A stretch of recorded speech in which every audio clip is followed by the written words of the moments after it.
There has been a lot of myths spread over many years concerning different types of blood groups and their relationship, or not, to various spiritual beings, kings, and particularly Egyptian pharaohs. The question is, of course, is there any truth in any of this? Now, the question is not easy to answer, as the history of human population is long, complicated, further complicated by the various Earth changes that have regularly wiped out huge numbers of people, forcing Earth humans to start again in many areas and spread to repopulate the land that had been left bereft of life due to these catastrophes. So it happened that when there was an ELE, those who lived on highland mountainous areas had a better chance of surviving, and also found themselves isolated and thus bred amongst themselves, whereas those that had survived in low lands just had to make do with any partner they could find amongst the individuals wandering about. So, if it happened that on highland areas people with a specific type of blood interbred, that blood group would proliferate, whereas those breeding with people of chance encounters would finish with more of a mixture. The subject is further complicated, as we have gone to great lengths to explain, by Archon entities influencing psychotic humans to create exclusive groups, kings, queens, emperors, pharaohs, and so on. Now, the blood type of any group of rulers was not of any great significance, as they came from the wandering groups who had survived the latest ELE. The importance was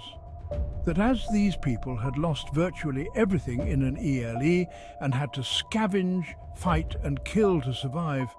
they became more and more egocentric, selfish, and eventually psychopathic in their desire to survive at all costs. These people, with the aid of the Archons, became rulers and still rule and control in many countries and in many domains of life: politics, religion, finance, etc. But it just so happened that in some mountainous areas, life was a little easier, and so people turned to and developed spirituality above and beyond those living in plain types of land. Now, because of the harsh winter conditions in highland areas of the world, by the law of selection, people of a certain type of blood group, which gave more robust bodies able to interbreeding, were able to proliferate. Thus, we eventually had two basic types of humans: those who lived in low lands that developed a mixed type of blood, some of whom were helped into positions of control, and those that lived in higher areas that interbred amongst themselves and, by the law of natural selection, gave them a different type of blood: blue, green or hazel eyes, fair skin as opposed to darker skin, brown eyes and dark hair of low-lying land peoples. As these mountain people had had the opportunity to develop spirituality more than the peoples of the plains, when the second group seized control, they did their best to get rid of the spiritual people to force through their less than spiritual religious beliefs. So they instigated witch hunts, and anyone with red hair, light-colored eyes and so on could be accused of being a witch or wizard and could be killed, often in terrible ways. The object was, and still is in many areas, to get rid of anyone who opposes Archon-based religious doctrines. Nowadays, of course, in many countries, interbreeding amongst various groups happens all the time and is of less consequence, but has given rise to all sorts of myths and legends about angels, saints, and holy people having red or blonde hair and light-colored eyes, and the blood types that promote that appearance. In fact,